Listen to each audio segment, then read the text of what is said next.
Hello there, and welcome back to a Star Wars Expanded Universe Holocron. We may go through some changes in the following months, but hey, we're here going to talk about Dawn of the Jedi, Force War, and probably summarize the Dawn of the Jedi comic run in general. I realize that has a different colon on it, but yes, welcome, and welcome back, Quinlan Voss, joining. Thank you. Oh, that broke up a bit on my end. That's cool. So, how have you been going this past month? Might as well, since you're a returning person, go with that. Yeah, I've been doing well. I've read through 2 Expanded Universe novels and read another comic book series. Nice. I've been reading a lot of manga, to be honest. I'm getting distracted from Star Wars. But that's cool. And I've been going fairly well. I think I just started bringing some more videos out again. So that'll be good. Jeff and I are having a look at Heir to the Empire newest chapters, and then tomorrow, as long as I get it edited in time, we're going to be talking about some of the 50th anniversary of Lucasfilm 50th anniversary figurines, which will be interesting, if nothing else. Yes, Dawn of the Jedi, Force War. Oh, obviously you read that in between here and now, which is the point of these. If you didn't quite get it, the point of these streams being monthly is that you can read the material in between and then watch or even join in the discussions. I'm very open to having people on and joining the discussions, so I have more of a variety of opinions to be able to come on, but to read it in between so that you know what we're talking about and we can all join in. Hello, Alformo. Look at what the cat dragged in. A live Callum. Haha, a live Callum appeared. It was super effective. Yeah. These have been at different times as well. The last couple of times. So it's been a bit haphazard. But yeah, cool. I'm probably going to change it to my Saturday mornings like the very first one again, because that seemed to be the best time that works out in my schedule. Out of interest. But yes. Dawn of the Jedi Force War. What do you think, Quinlan?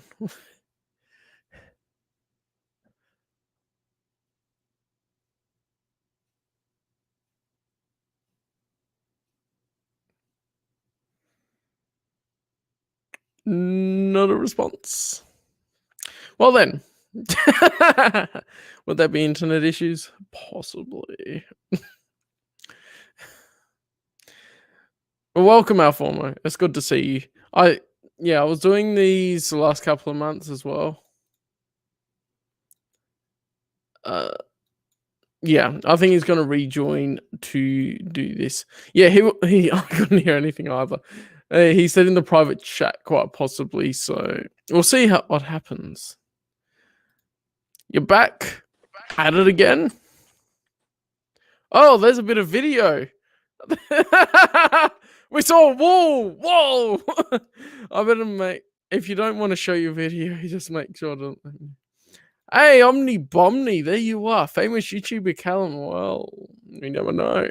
We're supposed to have someone else here, but he's having internet troubles, so we shall see. Oh, face reveal, face reveal. I've had my face revealed from the start, so every time there's a face reveal. The famous Twitch e-girl Callum. Love you guys. Oh, it's hilarious. Now, are you good, Quinlan?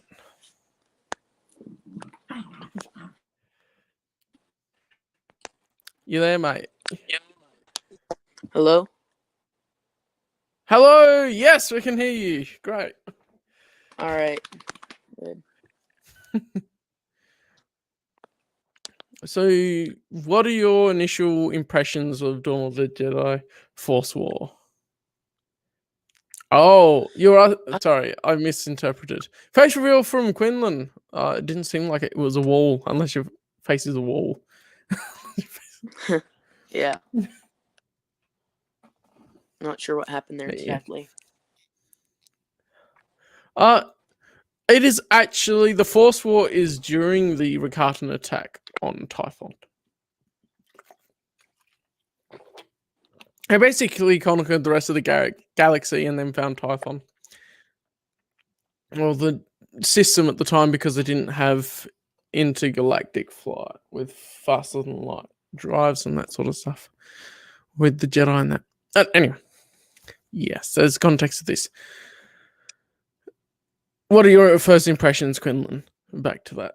Well, obviously, they had to rush it to end it and wrap it up as best they could quickly, which I talked about last time. It was really unfortunate that they did that because I think with more issues, they could have done the war so much better and taken more time to explore what happened during the war with the Rakatans.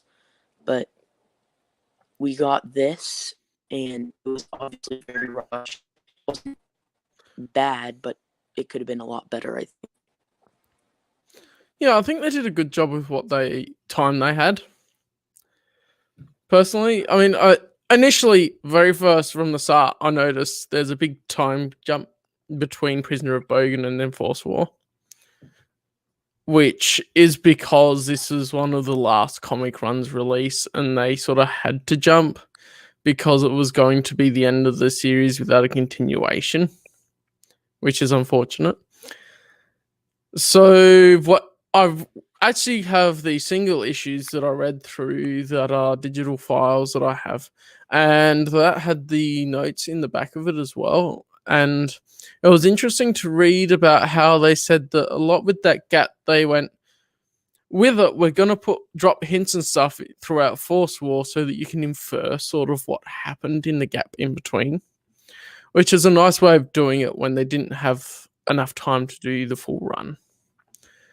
But yeah, it would have really benefited from having that extra time on it, for sure. But I still did quite enjoy it, which is good. I enjoyed it too. I think they summarized like the first couple years of the war in the first like half an issue.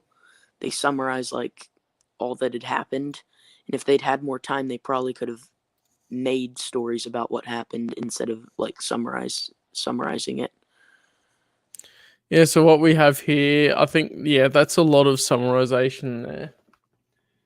It's been a year, so they summarized the year of the first war, part of the war, and then start going into everything. So first of all, and I forget if we saw these in the previous ones now. It's been a while since I read the previous ones. We see Flesh Raiders, which see a return on Typhon in Souls of the Old Republic, which is cool. And so they reveal that the Flesh Raiders are like the foot soldiers for the Rakatans, or basically are. And they actually, some of them stay on Typhon, and yet they devolve as a lower case of Rakatans and then end up in as wild creatures, basically. They're sort of rediscovering the Force, which I thought was interesting in SWTOR, especially after revealing what happened to the Rakatans in this. Visually, they look really cool. Yeah. Yeah, I like all of the art in this. You can see he's so veiny. He's so veiny. He's got a backhanded lightsaber style there as well, which is cool. Nice. We see how much he's progressed in his combat, but then also that some things are still haunting him, which is nice. The epicness of Shakoda riding in on the Rancor Dragon, I love it. Rancor Dragons are awesome. That's like one of my favorite parts of it, is all the different creatures in the Rancor Dragon, especially. And they also have this other creature that they seem very reminiscent of the Nazgul, but the other Force Hounds are riding.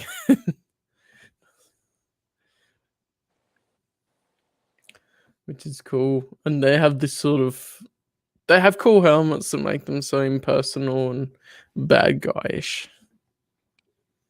Yeah, When Zesh each used of to have them, yeah, when we each first of met them him. would be someone just like Zesh that was trained from birth to be a Force Hound,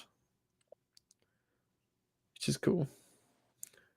They've got a lot of cool stuff wonder with. what- Oh yeah. I wonder what Arabesh logo he had under that helmet. Yeah, because there must have been a Force Hound per Orabesh symbol. These definitely reminded me of the spider droids from the prequels. Yeah. Of course, trying to give them that blocky look, but it seems pretty obvious to me. And it's interesting to see the companionship between Dagan, Locke, and Zesh there as well. And stuff. Yeah, I've been talking a lot. I should let you talk a bit. I'm going through like we normally do, so yeah. There's this part as well showing how Trill has gotten close to Seknos. Yeah. And a lot of that. Yeah. There's my dog. Mad Dog. Yeah. With his braided hair. Yeah. I can only imagine how cool effects he might be able to look in a battle if they try to do Dawn of the Jedi show. You're still breaking up a little bit, but I think I got the gist of it. It would be cool if we saw it in some sort of animation, could really do some really nice hair flowing through battle look. I agree. We also see there's the Nogri. The Nogra, yeah. I had a mental blank for no reason. Right there as well. Yeah, that's a good comparison because I think like the Force Hounds seem like the Nazgul when they're back here and they're riding their own creatures and that. It's very much on the fantasy side of things. And very much, I think, reminiscent of a spacey type version of a First Age in Middle Earth. It's very cool because it gives that ancient feel as well.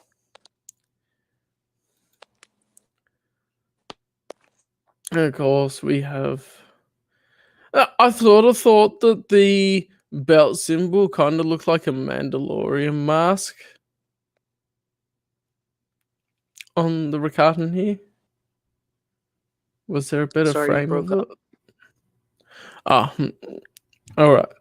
I guess everyone can hear me all right that's watching the video, but the belt on the Rakatan here, the symbol on it looks kind of like the Mandalorian mask. The T-visor that we see commonly with them. Jedi are just space Numenorians. Yes. You see the hair of Mad Dog here being really cool. It looks a bit like snakes. Yeah. Yeah.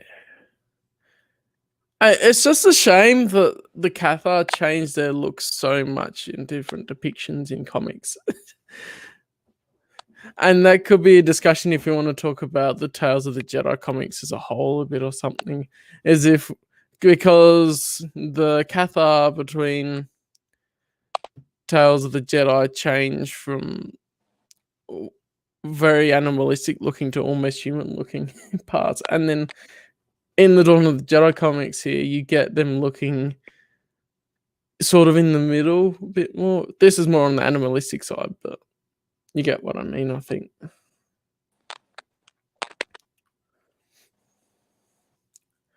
Everyone fighting is really cool. I love seeing the panels of all the creatures riding in the air. It reminds me of the Beast Wars of Onderon a bit. Now I'm thinking about it. Yeah, the Tales of the Jedi, the Beast Wars of Onderon.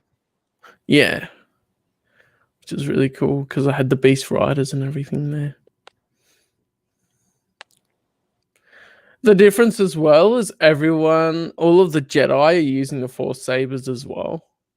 That is notable. So they're all drawing on the dark side to activate them as well.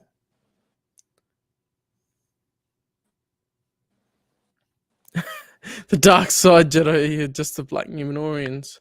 Well, they actually haven't split yet in this story until right at the end of the arc, which is an interesting speculation that we might get to at the end.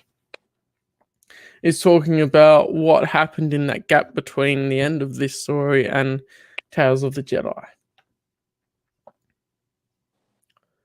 Yeah. Trill seems so clingy in this.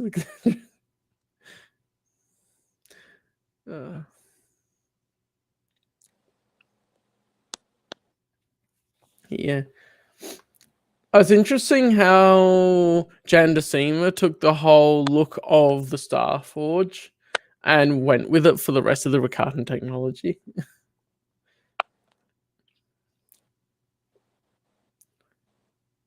And you got infighting. Yay, we love infighting between bad guys. But I think this is where they mention about the Rakatans actually losing power in their connection to the Force.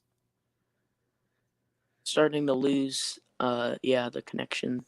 Yeah. And that's something that they never explained fully, which would have been really cool No, to understand. I don't think they had the... Yeah. I don't think they had the time to.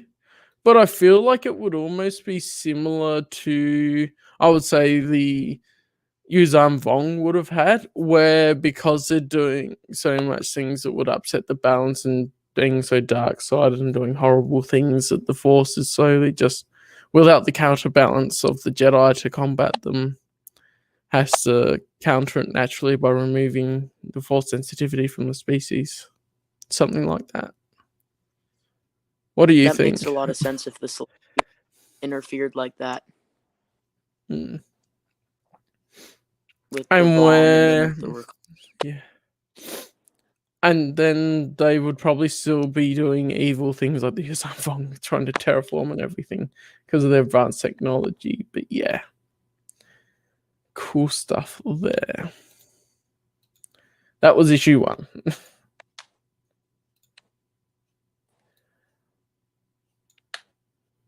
Which is cool. We get to issue 2, and the cover even shows an interesting part. The Rakatan redeem themselves by evolving as a Mon Calamari. I don't remember. I mean, it's probably a joke, but keep ruining jokes. But I don't remember them actually doing that. The Rakatans sort of lived on the planet. In some places they lived, I should say, because there's multiple places. Not mostly as basically weaker versions of the Rakatans. Because on Dak or Mon Calamari, depending on which story you're reading, which the title of the planet is, there was this divergent evolution between the Quarren and the Mon Cals.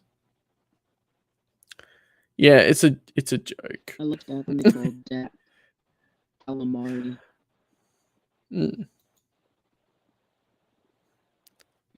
Yeah, in the older stuff, it's called Dak. Until they decided, for whatever reason, to start calling it Mon Calamari instead. I'm like, okay. Yeah, we see Zesh and Trill fighting. As I think in this one, he's having a nightmare here. Yeah. Then we see on his body, they also got the Zesh symbol wrong and did the Osk symbol. But it's showing their closeness, which is really cool. Yeah, this one. That's Osk on his back. For sure. Yeah. And then we get kissy time. So I'm sure that you guys watching will be like that because you've got the horniest Cassius there, Omnipomni. Inside jokes, but yes. And yeah, it's cool. We're starting to see the importance of the Jedi Seers as well.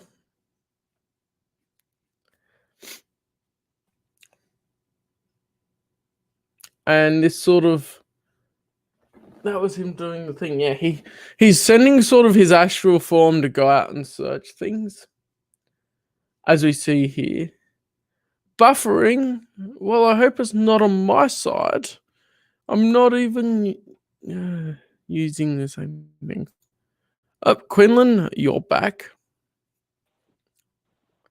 Hello, you're back. Hello, I'm not sure what's going on. Internet, as you can see. I can hear you at least at the moment. Alright, we'll see how long that continues. Yeah. Hope it isn't too annoying. Oh, your internets just need to get good if you're buffering. I know, Alpha, you're in Philippines, so your internet just needs to get good. And Omni's fine now, so it's fine. But yeah, this astral projection, which is basically sending out their spirit to search for the enemy base here at the moment with this. This is the first time we see it chronologically at all. I like the designs to the whole forest and the little, down to the little animals that they put in there. It's all very creative. Because they didn't have to put a little creature there, but they decided to, which is cool.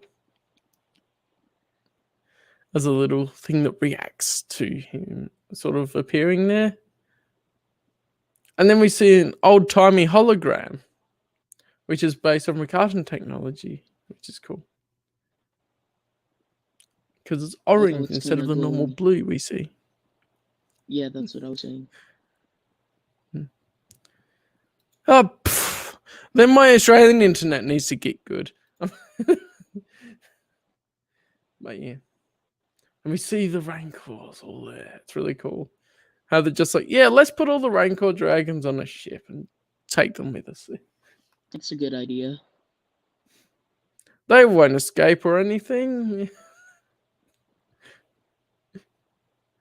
Yeah. I guess they had the confidence in taming them, so. All good stuff. More war. More serious stuff happening.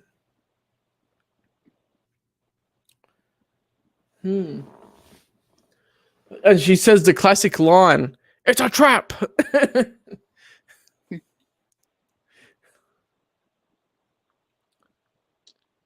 Dagon Locke looks like he's lost his mind in some parts of this arc.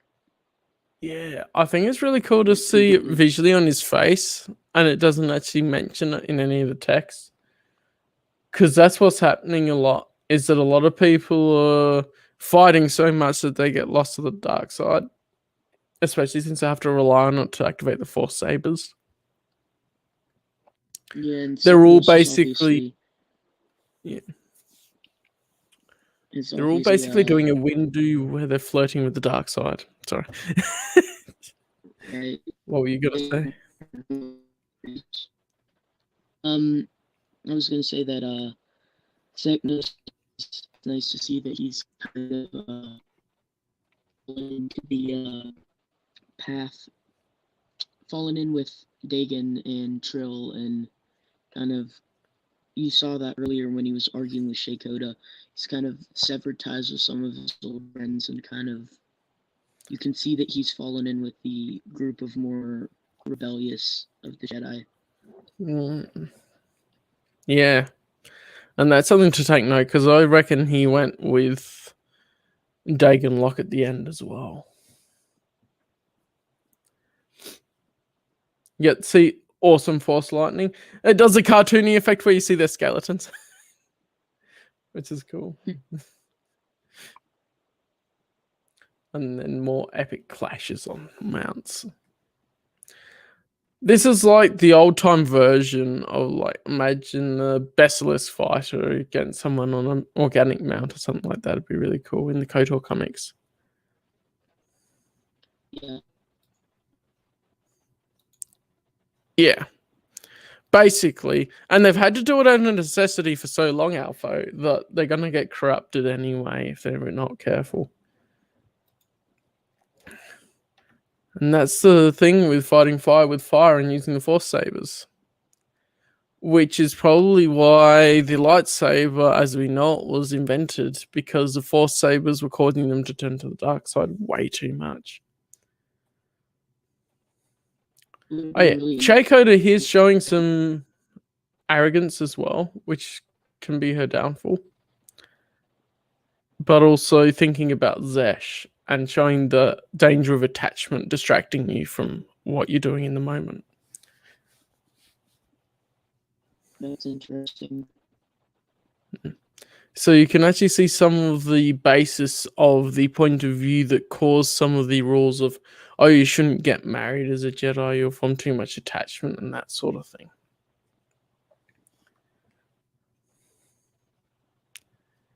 They just didn't invent ever-ready batteries for their sabers. Yeah, they had to plug in a separate power pack into their lightsabers at first. And then they got the ones with the ever-readies in them.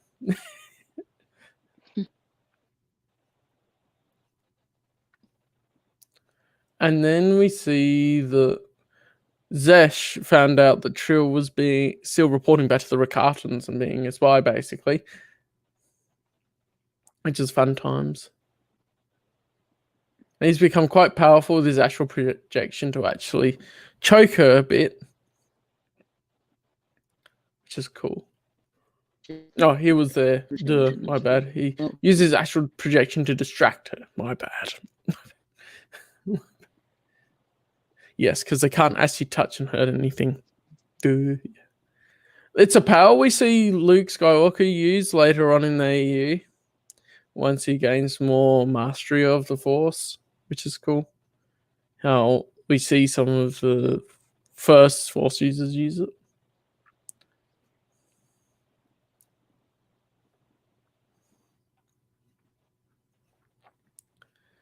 And then, bam, finding out.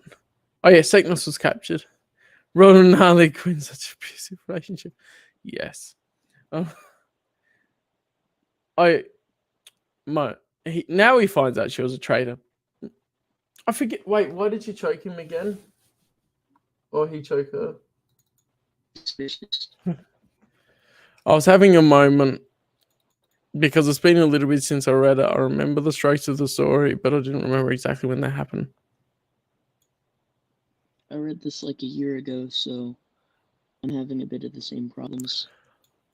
I think she had never encountered his astral projection before. She tried to shoot it, so he choked her. And then at the end of this, she knocks him out. And we see Seknos was captured and strapped into a machine. Which is pretty cool because the machines were actually torturing them and causing them to generate power for the Rakatans through their pain and torture, through the Force. Because the Rakatans power everything through the Force. Dark side, obviously. It's kind of like the Yuzon Vong Embrace of Pain, except it's more helpful because it actually powers their ships. Yeah. And similar to the Sea Rook in that way, is that they're using the Force energies from people to power things. Oh, Nightbot is on a timer telling people to follow me on Twitch. I forgot about that. Oh, well, I'll have a look at it later sometime.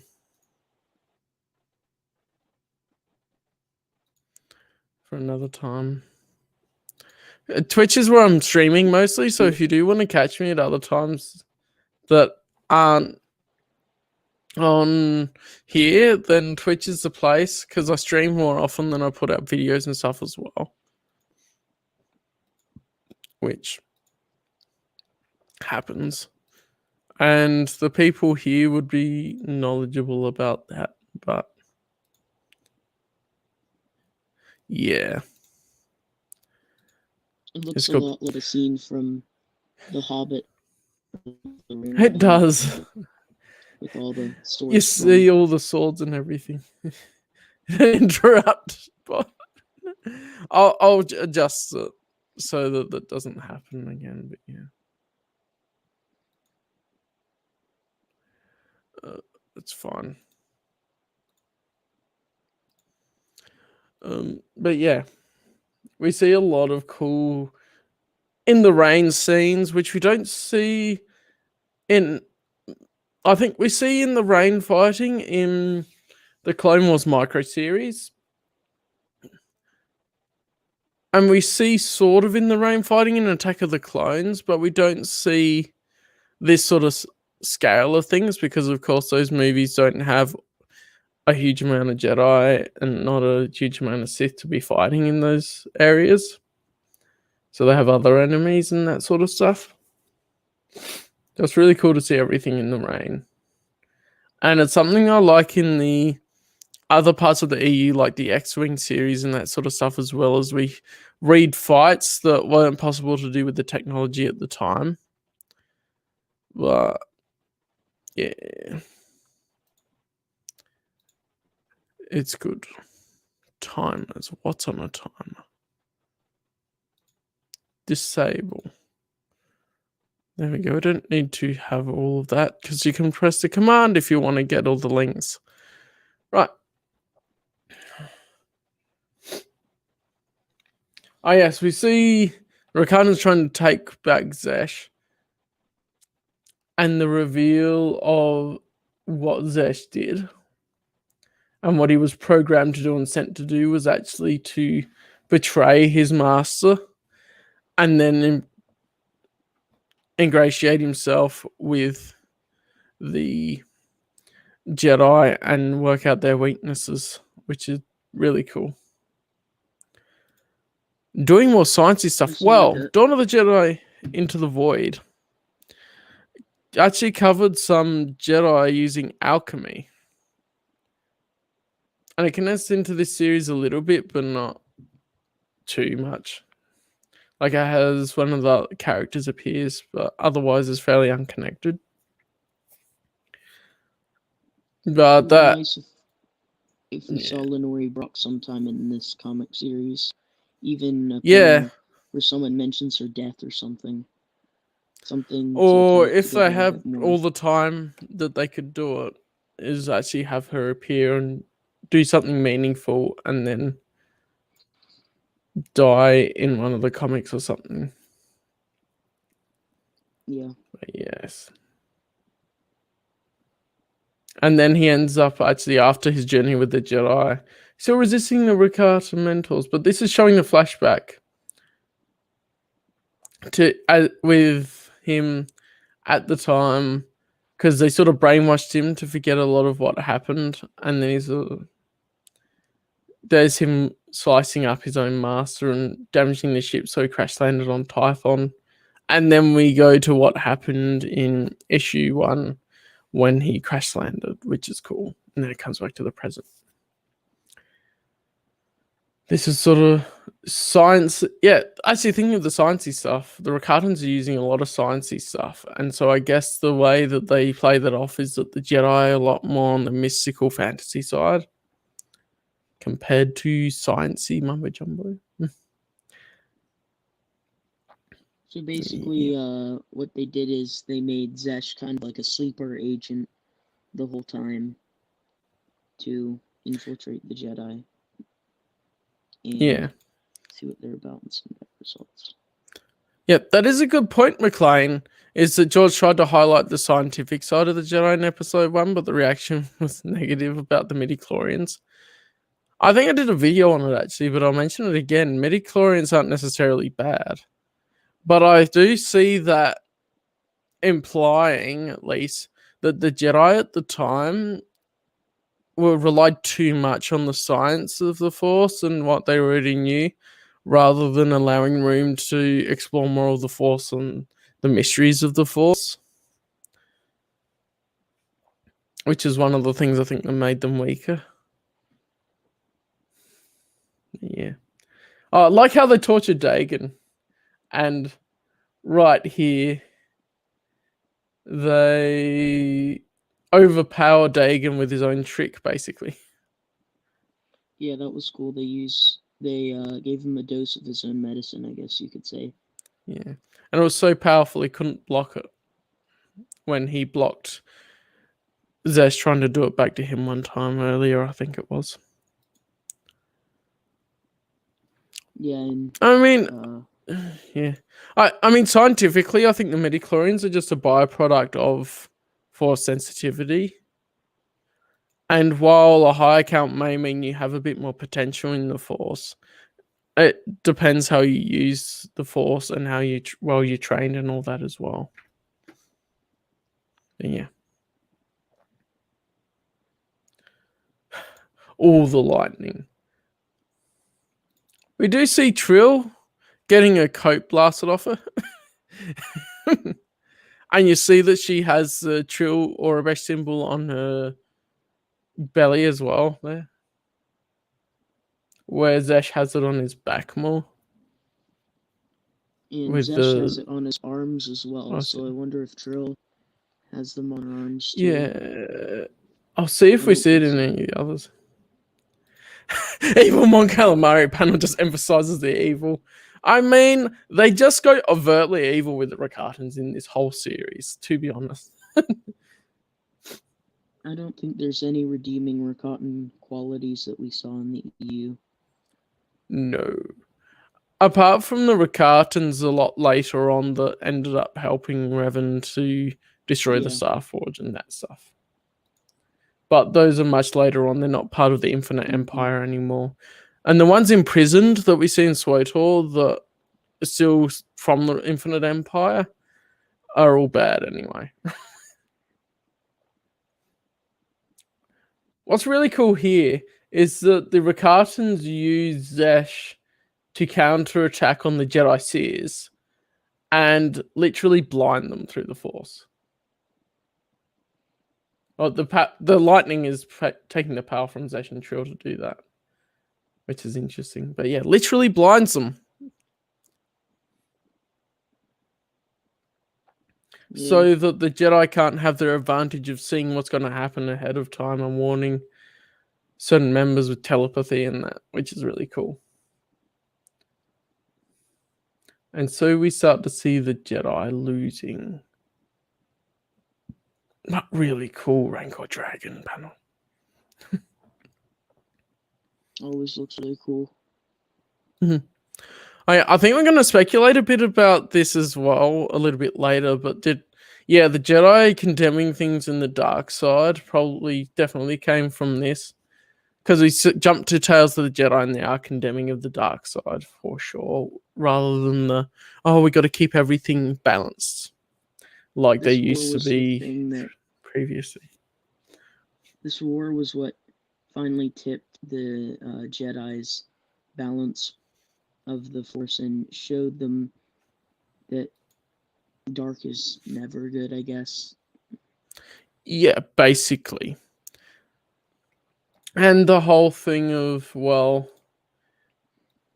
this is actually going to turn out to be bad if we ever have to fight anyone again. We're actually fighting with the dark side.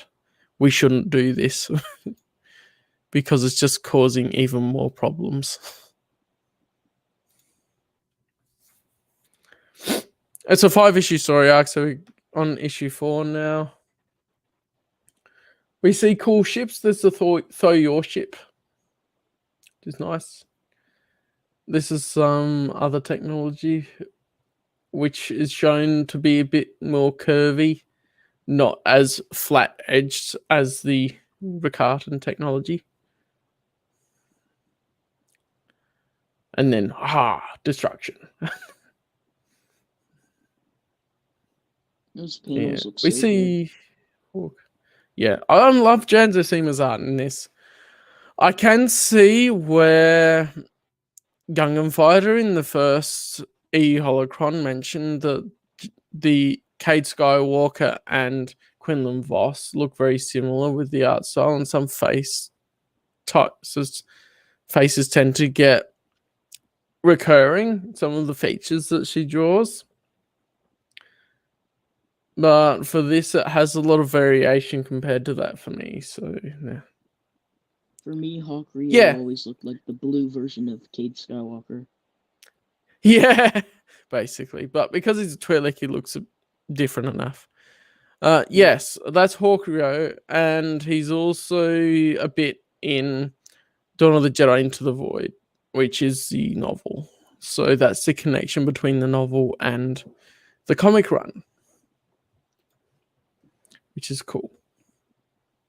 Very cool. I wish they could have worked together a bit more to make more connection, because it still felt a bit disjointed. But... Yeah. And I can see here where Seknos was even more pissed off because Trill is the one torturing him and he trusted her.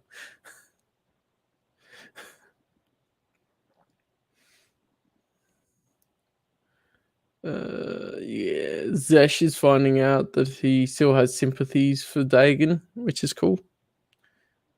Mm-hmm. Trill on a rampage, I mean, she was always evil. That's like True Station, Mass Effect confirmed. Well, I can't say things uninspired by other things. Just cool how they unleash all of the Rancor dragons. And the one in the top right here looks a bit different. They look a bit more like Balrogs or Minotaurs with giant horns as well. Yeah. And then they also have the fantasy. snaky one with wings.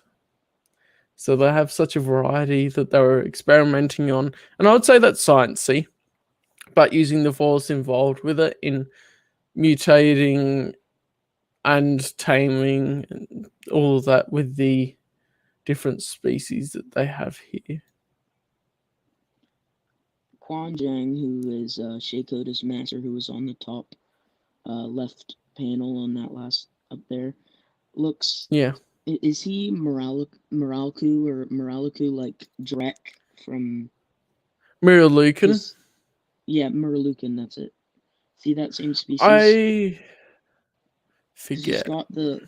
It's got the like goggle thing, the things around his eyes that some of them wear since they're born blind. Yeah. I don't know if he's a Miralukan or if he just wears goggles.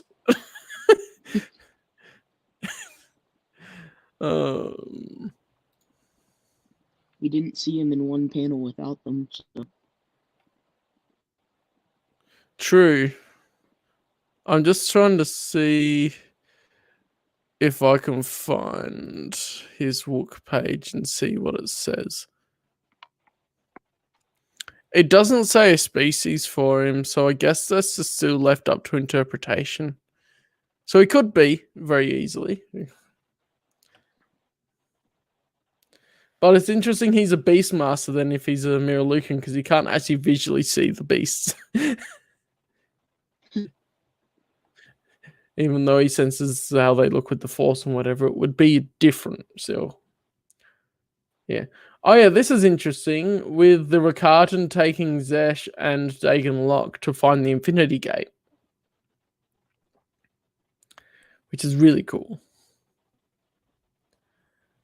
And then, this. Seknos gets so pissed off, he just breaks his pod.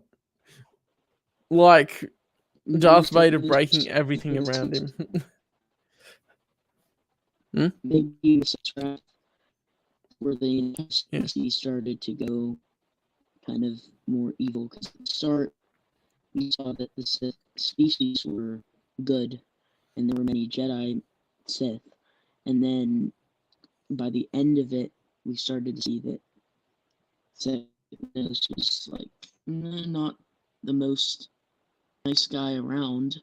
So perhaps over this years we started to see how the species started to get to how it was in KOTOR and Tales of the Jedi.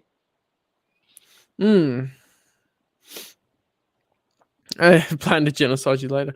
Trade offer. You receive war. They receive plan to genocide you later. Yeah. But yeah, I think that it's something that we always saw Seknos as a bit more aggressive because he was also using Force Lightning a lot earlier and all that as well. The first time he was using Force Lightning. But then also his family and ancestors and all that were Jedi as well. So I don't think it's an inherent species thing. Maybe they feel... No. I think it's more to do with upbringing and the culture in and how that affects you as far as whether you're so dark-sided or light-sided. And he just happens to be a Sith, which makes sense if he ends up on Korriban and they see that he's there and they relate to him as the same species. And so follow that example. But also, I think this mirrors Anakin in the 3 micro series going, well, the dark side actually saved me from this. Why is it a bad thing?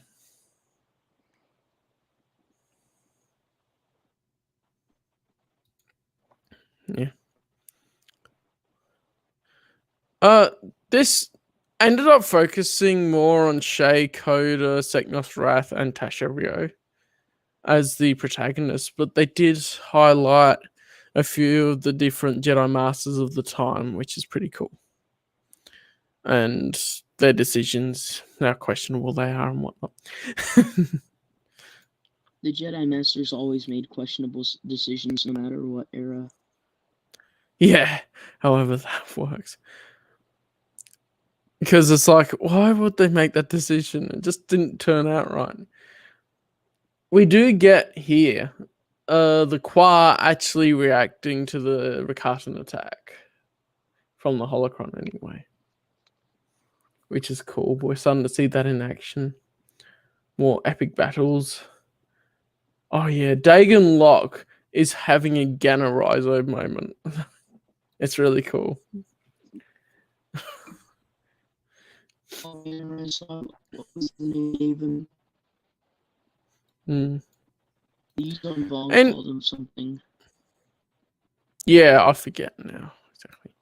I think, yeah, Alpha. I think it's because it's the first time they're actually facing a proper threat as well in these comics, that the way that they do things is just not the right way to go about it. And then they just end up, all the Jedi go, we'll trust the Council and the Jedi Masters because they should be more wise. And then it's like, hang on a minute. Hold up. Yeah, that's cool. And then they're having this battle to see who would end up going down to the Infinity Gate. Yeah, it's a really cool moment. Well, Rancor Dragon, woo! And there was a trick to hold a symbol in your mind to be able to pass the gate to get to the Infinity Gate. As I had this protection around it. The Despo Wars with Keen's Shikakwa, but not as far as a threat that they had to combat with the Force. Yeah, just fighting people within their system. Their system was isolated from everywhere else in the galaxy. So having a threat that came beyond what the Jedi Masters knew was possible probably messed up their strategy because it was a complete unknown from what they were used to dealing with within their own system. And everyone that did an act that was considered dark-sided, like Dagon Locke assassinated the Queen after getting close to her, was sent to Bogan. So I reckon there will be a few others that did that sort of thing as well.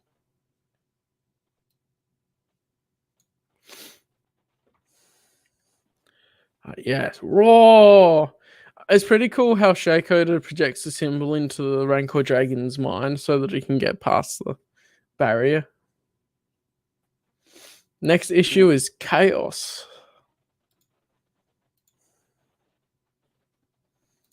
The final issue of Jedi. I didn't quite catch that. Sorry, it broke up for me. Oh. I assume that Chaos is the final issue of Dawn of the Jedi, the 5th of Force 4. Yes. The final battle.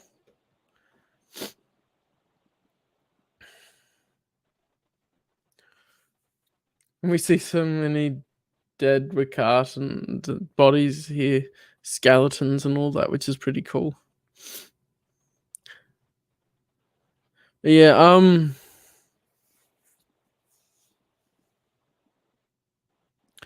yeah, it's been too long since I read the novel now.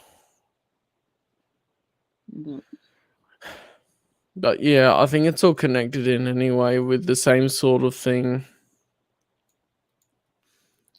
Yeah, Lenori's brother Dalian wanted to Infinity Gate technology and mix it with technology. What was it? What was that ancient species called? There was an ancient species, the Gree, and Dalian wanted the to Gree. combine. That's yeah, right. the Yeah. Gree technology. And the Gree with still the, haven't been explained Infinity where they Gates. come from properly. They just exist. Yeah, kind of like an in-galaxy myth, in a way. I mean, Suetor confirms that ancient they do evil exist This time. because they have Gree envoys that are droids, basically, that go and make contact with the Republic. But yeah. It's interesting how throughout Dawn of the Jedi, the Gree are still described as ancient, even though we're already in ancient times. In the Yeah, series itself. so it just shows how they big must have the survived galaxy- the Rakatans and everything as well, which is cool. And then we have here Shay with her feelings for Zesh. Oh, look, a little cry panel. I always love when Star Wars does these simultaneous battles at the same time, that are both emotional, because it's Seknos feeling hatred and betrayal against Trill, and then Shakoda feeling the love for Zesh and trying to bring him back.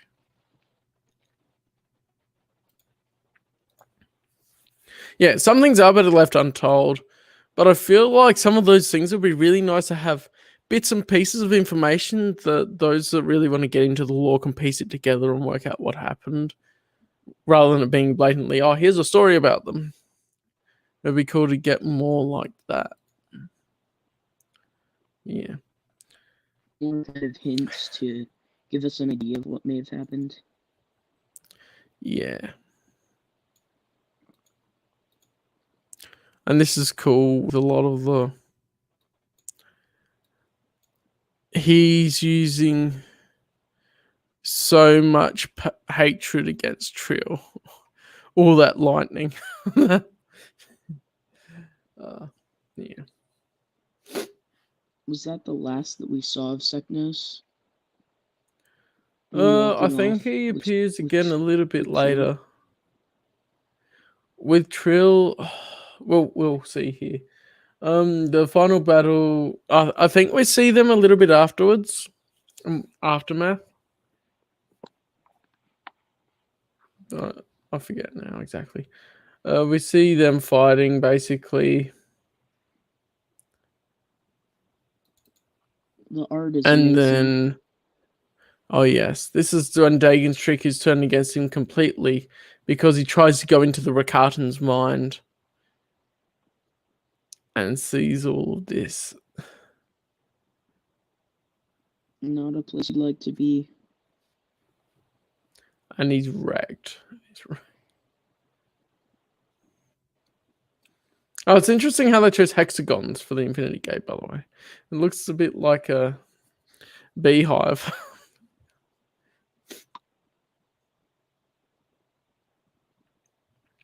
Yeah. And then remember, the choir had their thing with, that's why they had the Thoyor temples and all that. is their fail safe against the Ricardans.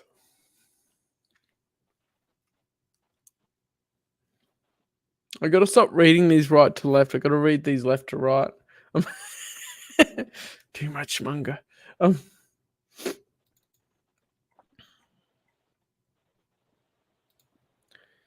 Yeah, pretty cool bits and pieces. All the climax. Let's skip ahead. This is the Quaz failsafe against the Ricardans. The Thoyor temples come up and wreck the Ricardan fleet, which is pretty cool. I really liked how the Thoyors looked and all the technology involved. That was really creative. Yeah.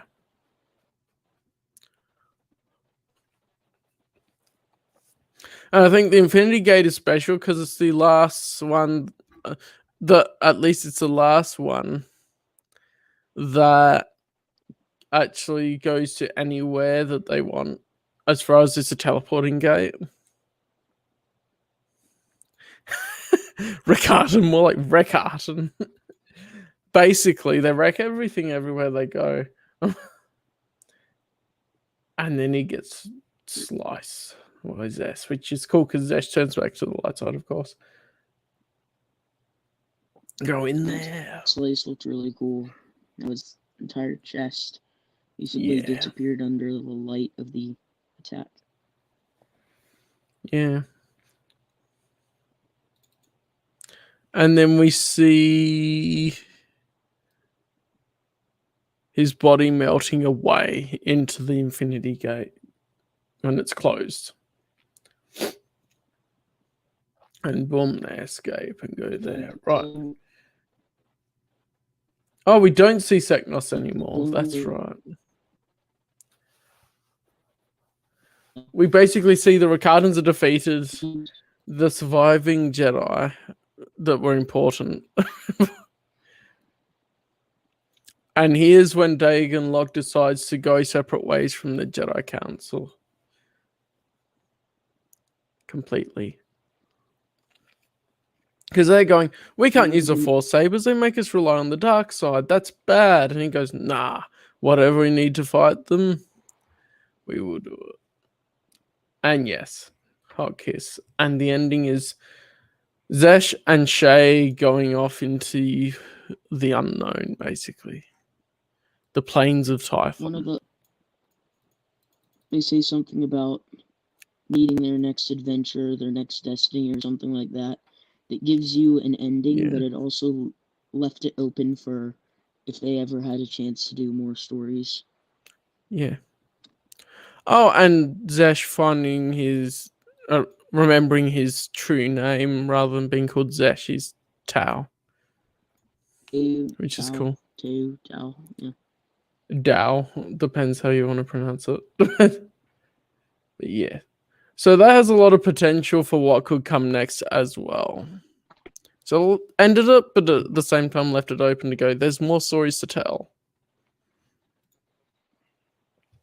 Which is cool. I think it would have been interesting to see maybe an inevitable civil war between the Jedi and Dagon Locke's Jedi, maybe a darker version of the Jedi. Seknos would obviously have joined him, I imagine. And that would be really cool to see Dagon clash with the rest of the Jedi. Because I imagine that would have been what would be next after that. Yeah. I couldn't just go, why don't we assign a Jedi scientist to make it workable? That's what they did with Mad Dog. He was their Smith, basically. But it was too late in the war by the time they realized that the Force Sabers were really adversely affecting them, I think. And they couldn't handle it properly. They went, oh, we worked out how to replicate them, but not how to create our own lightsabers. Too late. Tattooing his glass, which the Danny can sound for, because he doesn't like sand. But yeah, I think what happened, and when we go into Tales of the Jedi, it gives the origin for the Sith there. Is that what happened is Dagon Locke's Jedi, the Dark Jedi that fought against the Jedi, and then fled to Korriban, where they found the Sith species. and then they were who taught the dark side to all of the Sith there and created what was then known as the Sith. And that's what I can infer from reading Tales of the Jedi as well, is that those things all happened there. But yeah, I've really enjoyed reading the comic run. It's good. Interesting that the Infinity Gate Ryder Wyndham's 4-part younger set of clovers, the Jedi Padawan. In that story, the Infinity Gate is a big part of the story, and they use the Infinity Gate during the Clone Wars era. The cast of characters that they assemble there actually use an Infinity Gate during that era. Have you read That's the interesting. Secret Missions stories? Ages ago. Honestly, a lot of the details get lost because it's been so long since I've read things. You got it sort of backwards. All the Jedi were on Tython because the Thoyor space pyramids called them, and they followed the call. It's in the first issue. Maybe the pyramids in Egypt or the Thoyor trying to contact us. Big brain time. We're the surviving Jedi.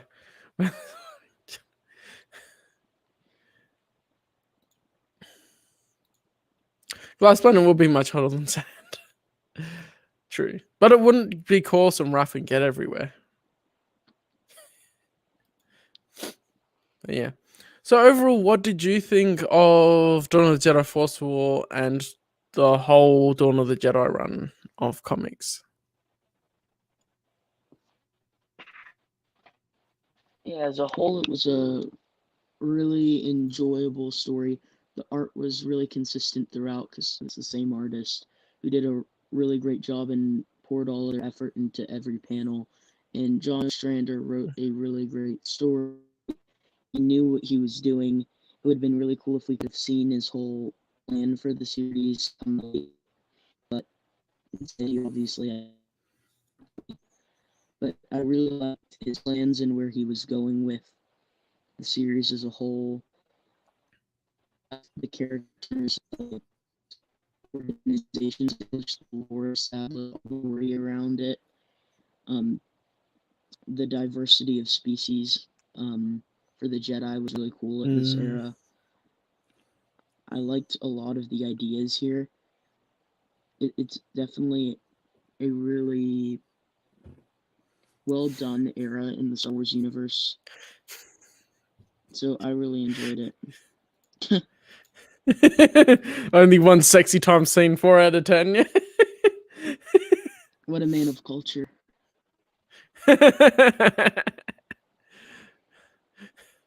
Dear me. Not enough Jedi, but read the previous comics as well. It all ties together. We saw lots of Jedi. But yeah, there was obviously meant to be more to this. And I think they said in the back of Force War, because I had the single issues, that they had planned to do more, but then it was decided to cut short, which I'm appreciative that we actually got an ending for the story rather than it being left in the middle of it, like Crucible at the end of the timeline not being very good as an ending because it left things loose and didn't tie things up as much. I like how Dawn of the Jedi, the ending though, did still leave some loose threads so that there was an opportunity for more stories. Yeah, like it felt like a decent conclusion while at the same time going, there are more stories out there for it. What was really interesting is seeing as the Jedi start to discover the rest of the galaxy and maybe explore out of their kind of. Yeah, there's a lot of potential for more stories there.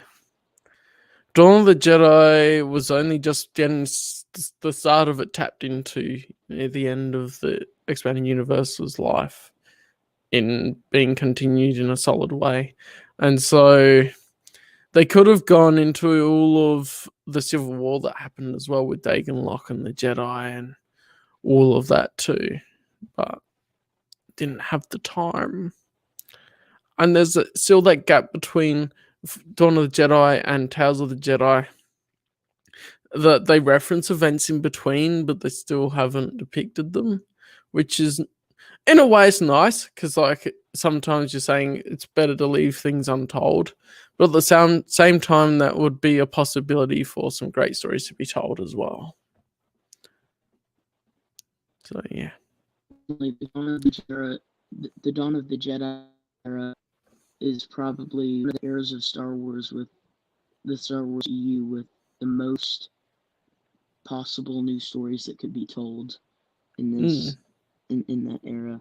It's probably the most I would potential say they can for even go stories before to these comics as well, and go into the Yeah, Rakata Infinite Empire more and all of that as well, and tell stories of that if they It would be really chose cool to. get, yeah, it would be really cool to get stories about the Rakatans, like Viking-like raids on the galaxy. Mm. conquering Even if it was civilizations. just like snapshots, because you might not want to reveal everything in detail to leave parts still as like, oh, they were like a precursor species, basically, and all of that. Like just snapshots to show some more things that they did would be really cool. I was interested And in especially, I Tatooine, think, 'cause- yeah, Tatooine. I think that would be interesting to tie that into the Qua fighting against the Rakatans, as they were the ones that came up with the countermeasure to defeat them in this comic run. Should be really cool. There you go. Who let the dogs out? Woof, woof, woof, woof. Oh yeah, I think there's a lot of potential there for great stuff to be told. And it's just one of those things where you like, damn, there's so much potential there that's not going to be continued. And it's unfortunate, but at least we have what we had, and we can see the potential and what good stuff there is. So it's cool. Yeah, and what I was saying about Tatooine is we saw that before it became a desert planet, we saw it was a planet filled with forests and stuff, so it would have been really cool to see how the Rakatans and the Rakatans were contributing factor to what happened to Tatooine. And it would have been interesting Yeah, for sure. like, those original people were on Tatooine that we saw teased a bit in earlier Jedi. Yeah, definitely. That would be a plot twist no one would see. Admiral Akbar is now a descendant of a Rakatan. Haha. Finds latent force abilities. Oh. Well, I think that's one of the things to bring up, Dark Web. We can't bloom and settle on timing for this. Because time zones are such a pain. And I think because of that, I've had trouble, but also I've had trouble because people that have said they're interested don't communicate and respond when I ask what timing would work for people. So what I'm going to be doing is changing the way this is set up a bit. Like, Quinlan, for sure, you're welcome back on, and people that are actually interested are welcome on. But I'm going to make this the same time every week on a Saturday morning my time, because that seemed to work out best, and discuss certain topics. And whether people join or whether people don't, it's just going to be a monthly stream that I do that we can all get around and do stuff properly. The problem is people wouldn't tell me when they're available.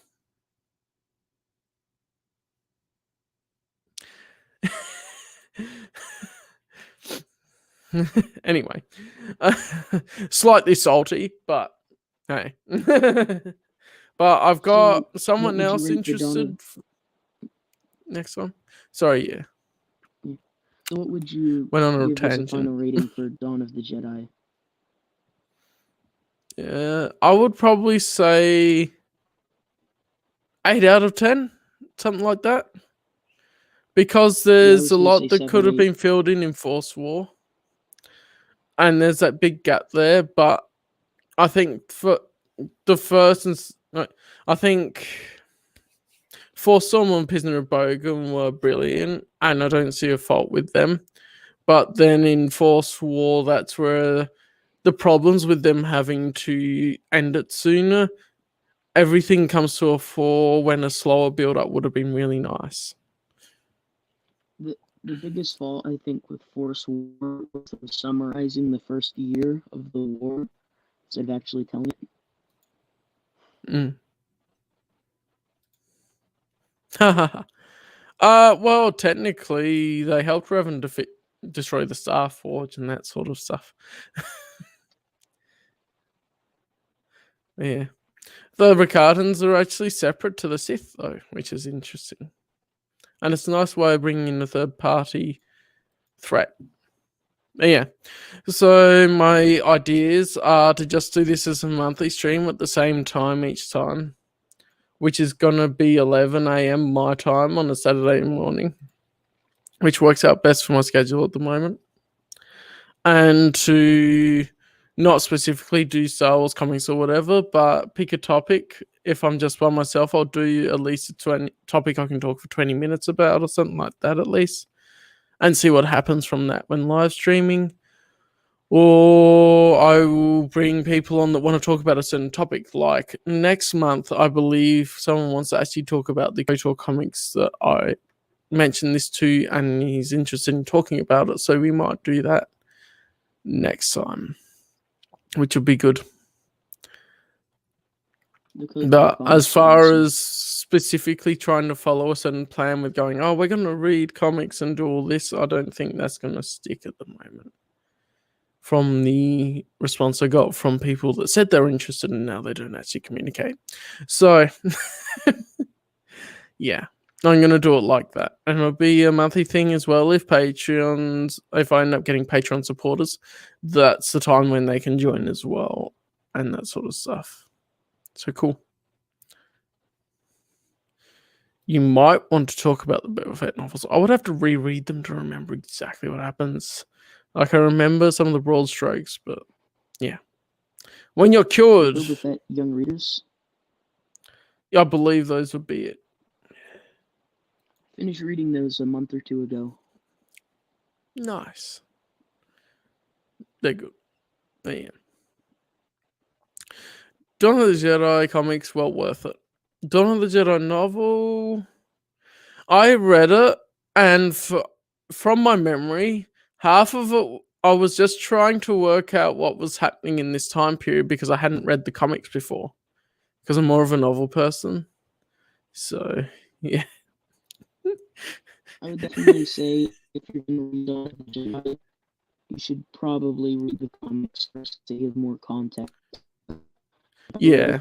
Which is a failing of the novel, I think, to not explain as much. That's that.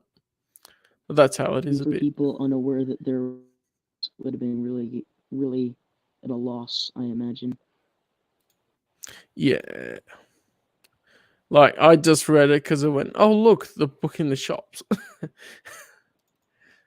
At the time. And I think for context, what I might show is the start of the timeline. And what is there? I'm just finding it. Because I think what some people asked for is seeing where things are in the timeline. Your timeline, the daily blog short post, The Adventures of Lynn Raybrock, the Ranger, that short. Yeah. So what I did put behind is Visionaries, the Fourth Precept. which is in Star Wars Visionaries, based on Revenge of the Sith concept art. Because I did think that depicted a battle in the light and dark side of the Force that seems like it's a depiction from ancient times. That's why I put it there. But yeah.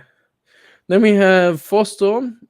And after Force Storm, there's the short story Dawn of the Jedi Eruption, which is by John Ostrander as well. So that ties into the comics. And then Into the Void, the novel. And then the little short story after that by Tim Levin as well. And then the rest of the Dawn of the Jedi comics. And so that'll be it. Zimweek, the Despotica. Which is quite interesting because there's scripts for plays in there. And that sort of stuff. But that's the general context. This would be a great opportunity for a discussion for one of these, because those stories are very interesting, I think.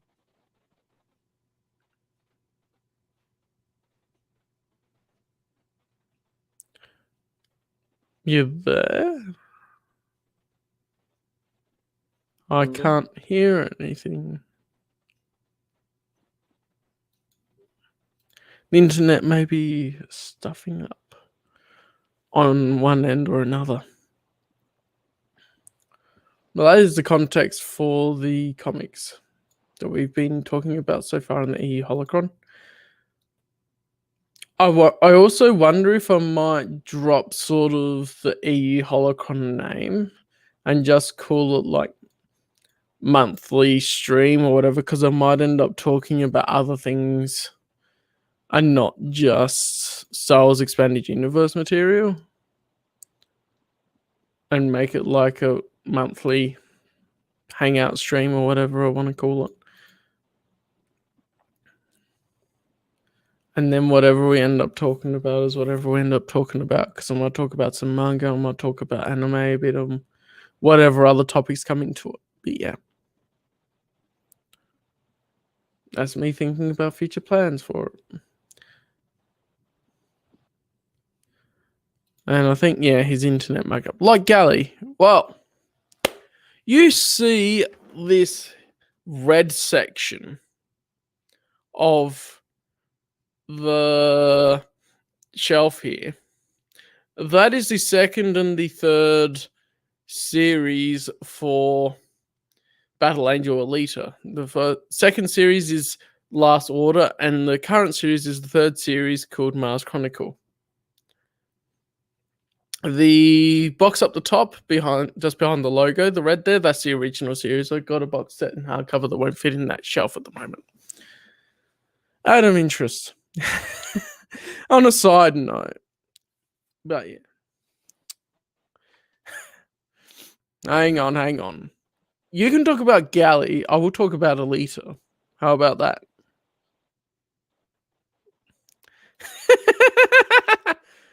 No.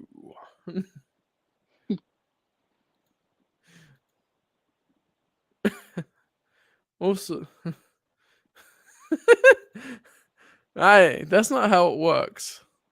I assure you that there are other people that also claim Galley or Alita as their waifu. Anyway, that's getting sidetracked from the purpose of the EU Holocron. So yeah, you're thinking 7 or 8 for a final score for this as well? Yeah, that's what I would give it. Nice. I think that about wraps it up at the moment then, because we're getting sidetracked with some other topics, and I won't keep you too long as well, because your internet is being a bit funky this time as well. Yeah. But yeah. That has been that. I always love hanging out on streams. I just have some stuff to do after this as well still, so I probably won't hop over to Twitch tonight. But we may end up watching some stuff later on the Discord, because I do watch parties on the Discord. So if you want to join that, then the link is in the description below as well. And we end up watching all sorts. Like last week, I had a break week from classes, so we ended up doing a Star Wars marathon from the 25th, which worked out good timing. And we're still watching the Ewoks cartoon a bit amongst some other things. But every Sunday night, Sunday night my time, I do a random movie night of movies that I haven't watched yet that are on my list. BFG versus game, well, I want to stream it. Because it'd be fun. I tend not to play games unless I'm streaming them on Twitch now. But it will be good fun. I just need to plan it. Make sure it works.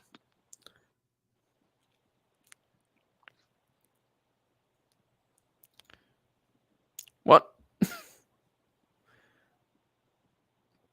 Okay. I don't understand Danish rating systems then. Because you can have 0% or 100%. You can't have -%. Oh well.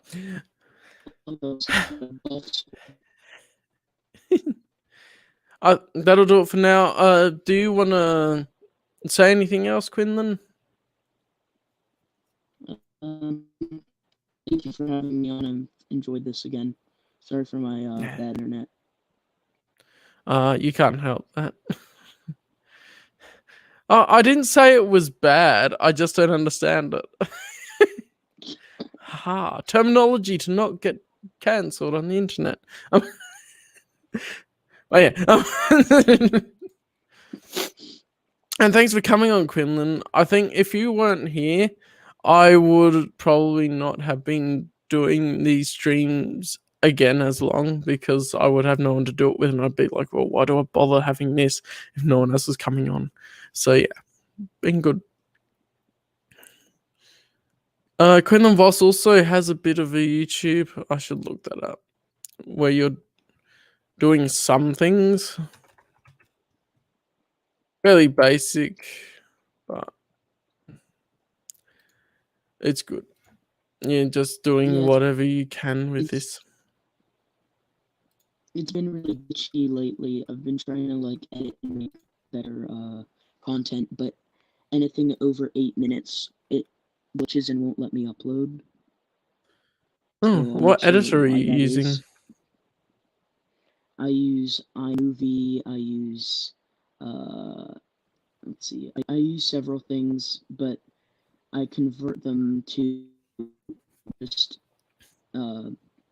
files on my mobile phone or on my computer desktop. I convert every video to that main kind of Apple file, whatever that file is. Yeah. If it's over a certain length, it won't load. So. Yeah, fair enough. I mean, I think it's probably iMovie that's mucking things up. Basic video editors that you don't actually pay for. I don't know if you can choose the output settings on that, but usually I export videos in H.264, which is the most common file type now to use. Well, the file type's MP4, but the codec is H.264. Out of interest. Background editing knowledge.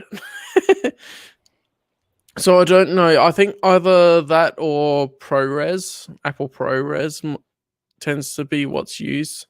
But I don't know why it would be glitching other than it being the free software that doesn't like being used, basically.